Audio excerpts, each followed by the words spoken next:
मोठी बातमी आहे। नागपूर जिल्ह्यातील सगळ्या पेट्रोल पंपांवर शनिवारी 10 मे पासून कोणत्याही प्रकारचं डिजिटल पेमेंट स्वीकारलं जाणार नाहीये।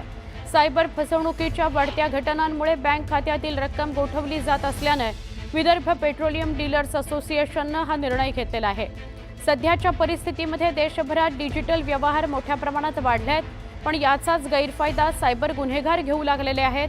त्यामुळे काही बनावट व्यवहारांमुळे पंप चालकांच्या खात्यातील लाखो रुपयांची रक्कम बँका गोठवतात आणि ग्राहकांना पेट्रोल पंपावर 10 मे पासून कॅश न व्यवहार करावा लागणार आहे, असा निर्णय त्यामुळे विदर्भ पेट्रोलियम डीलर्स असोसिएशनने घेतलेला आहे। अनेकदा बँक खाती गोठवली जातात आणि मग त्याचा विपरीत परिणाम पेट्रोल डीलर्स असोसिएशनला भोगावा लागतो। म्हणजे कॅश दिली जाते 1000, 500, 200 रुपयाची, पण ते डिजिटल पेमेंट जर फ्रॉड असेल, चुकीचं असेल, काही त्यामुळे तांत्रिक अडचणी असतील त्यामध्ये, तर मग पूर्णच्या पूर्ण अकाउंटच गोठवलं जातं।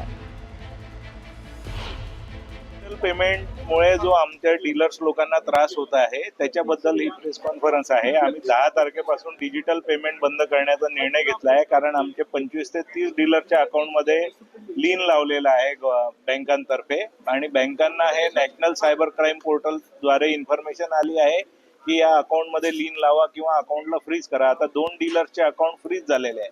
आमचे एक डीलर आहे, त्यांच्या अकाउंटमध्ये 10,000चं क्रेडिट कार्ड झालं होतं, त्याच्यासाठी त्यांचं पूर्ण अकाउंट 6 महिने ब्लॉक करून ठेवलं। तर हे आम्हाला व्यवसाय करणं कठीण झालंय, त्याच्यामुळे आम्हाला हा निर्णय घ्यावा लागत आहे। आता आपण पुन्हा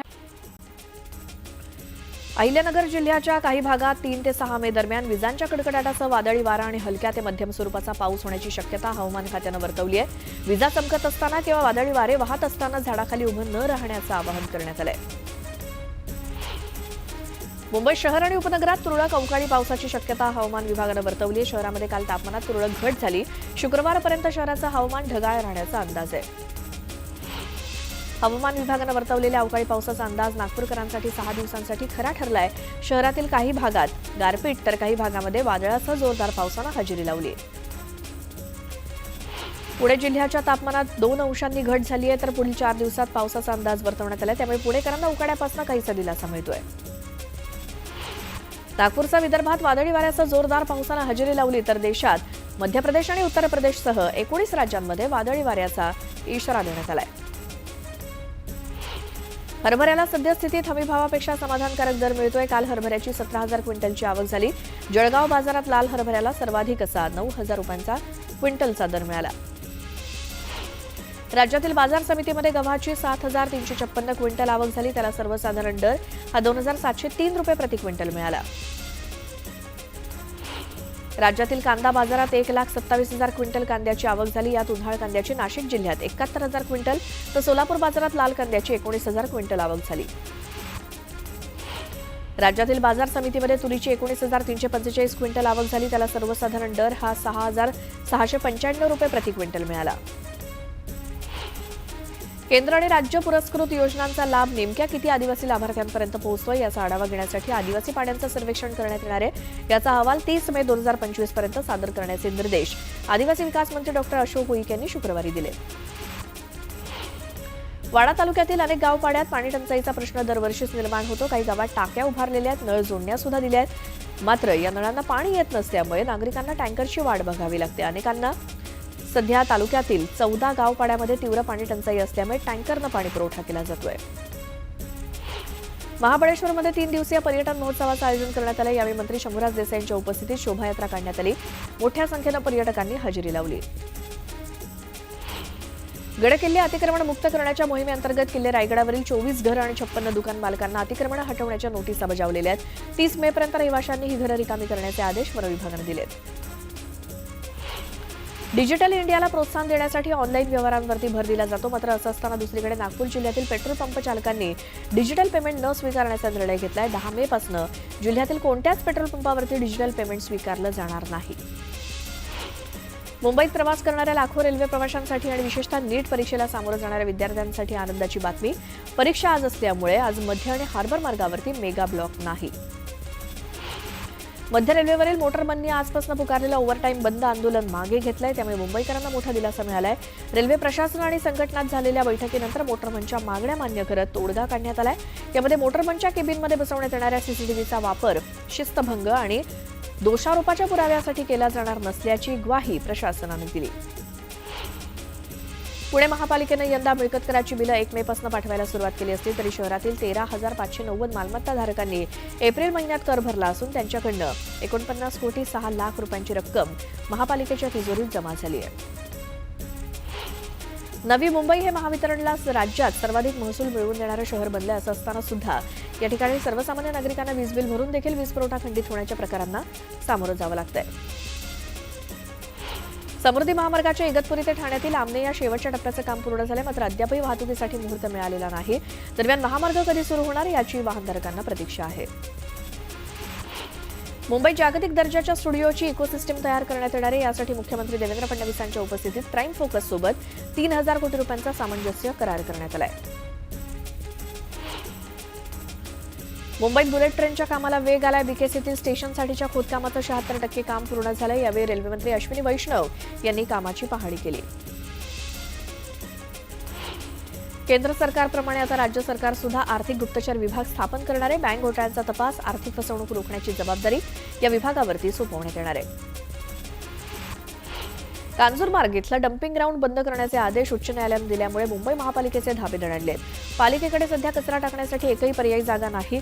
अशातच नव्या जागेचा शोध घेऊन तिथे डम्पिंग ग्राउंड सुरू करण्यासाठी किमान 2 वर्ष लागतील असं सांगितलं जात आहे. मुंबई महापालिकेसमोर आता डम्पिंग ग्राउंडचा प्रश्न निर्माण झालाय. 3 डम्पिंग ग्राउंड बंद पडली आहेत. एक बंद पडण्याच्या मार्गावरती आहे. 5वं कांजूर डम्पिंग ग्राउंड हायकोर्टानं बंद करण्यास सांगितलंय. त्यामुळे आता शहरातला कचरा कुठे नेऊन टाकायचा असा प्रश्न पालिकेसमोर उभा ठाकलाय. पहलगाम येथील हल्ल्यानंतर पाकिस्ताननं भारतीय विमानांना हवाई सीमा बंद केल्या, त्यामुळे आता विमानांना अन्य मार्गाने प्रवास करावा लागणार आहे. ही परिस्थिती वर्षभर कायम राहिली तर कंपनीला किमान 500 कोटी रुपयांचा तोटा होणार असल्याचा अंदाज एअर इंडिया कंपनीनं व्यक्त केलाय. नवी मुंबई आंतरराष्ट्रीय विमानतळाजवळ प्राण्यांची बेकायदेशीरपणे उघड्यावरती कत्तल होते, त्यामुळे पक्ष्यांची मोठ्या प्रमाणात संख्या वाढून ते विमानांना धडकण्याची शक्यता आहे. अशातच डीजीसीएनं विमानतळ संचालकांना उल्वे आणि विमानतळ परिसरातील कत्तलखाने आणि मांस विक्रेते यांना उघड्यावरील कत्तल बंद करण्यास सांगण्यात आलंय. वांद्रे, देवनार आणि दिंडोशीतील डेपोचा विकास बेस्ट प्रशासन करणार आहे. यासाठी राज्य सरकारनं हिरवा कंदील दिलाय. या डेपोंच्या पुनर्विकासातनं चांगला महसूल बेस्टला मिळेल असा विश्वास प्रशासनाला आहे. देशातील सर्वात मोठी वैद्यकीय प्रवेश परीक्षा अर्थात नीट यूजी आज होतीये. दुपारी 2 ते 5 दरम्यान होणाऱ्या या परीक्षेत गैरप्रकार टाळण्यासाठी परीक्षा केंद्रावरती नॅशनल टेस्टिंग एजन्सीनं विशेष उपाययोजना केल्या आहेत. यात कायदेशीर कारवाईसह संबंधिताला परीक्षेला बसण्यावरती 3 वर्षांसाठी बंदीच्या शिक्षेचा समावेश आहे.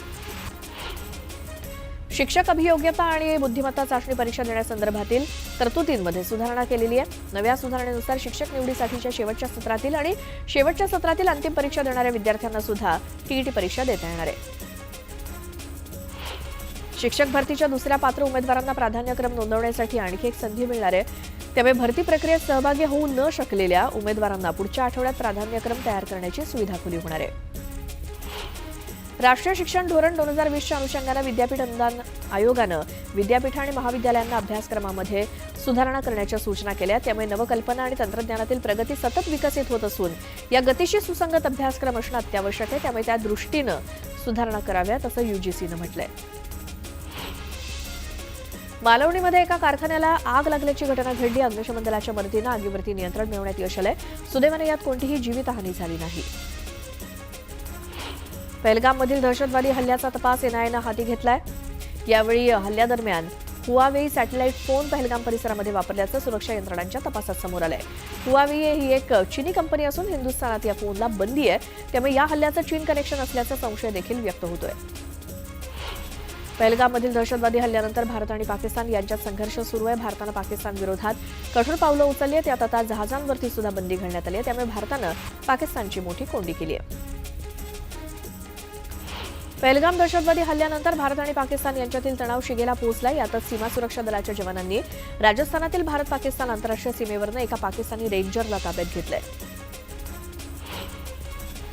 राष्ट्रवादी काँग्रेसनं गौरवशाली महाराष्ट्र महोत्सव या कार्यक्रमाचं आयोजन केलं होतं. यामध्ये राज्यातील माजी मुख्यमंत्र्यांच्या सत्काराचं आयोजन केलं होतं. मात्र माजी मुख्यमंत्री एकनाथ शिंदेंनी या कार्यक्रमाला गैरहजेरी लावली. एकीकडे मुंबईत सत्कार सोहळा होत असताना दुसरीकडे शिंदेंनी मात्र दरे गावातल्या एका कार्यक्रमाला उपस्थित राहणं पसंत केलं. राष्ट्रवादी काँग्रेसच्या गौरवशाली महाराष्ट्र या कार्यक्रमामध्ये मुख्यमंत्री देवेंद्र फडणवीसांनी मिश्किल टोलेबाजी केली. माझ्या नावे सर्वात कमी वेळाचा मुख्यमंत्री असा रेकॉर्ड आहे, तसंच अजित पवारांच्या नावे सर्वात कमी वेळाचा उपमुख्यमंत्री असा रेकॉर्ड आहे असं फडणवीस म्हणाले. गौरवशाली महाराष्ट्र महोत्सव या राष्ट्रवादीच्या कार्यक्रमाला एकनाथ शिंदे अनुपस्थित असल्याची खंत उपमुख्यमंत्री अजित पवारांनी व्यक्त केली. एकनाथ शिंदेंना मी सांगणार आहे, येता येत नसेल तर किमान प्रतिनिधी पाठवू नका. हा 13 कोटी जनतेच्या मुख्यमंत्र्यांचा सन्मान आहे असं अजित पवार म्हणाले.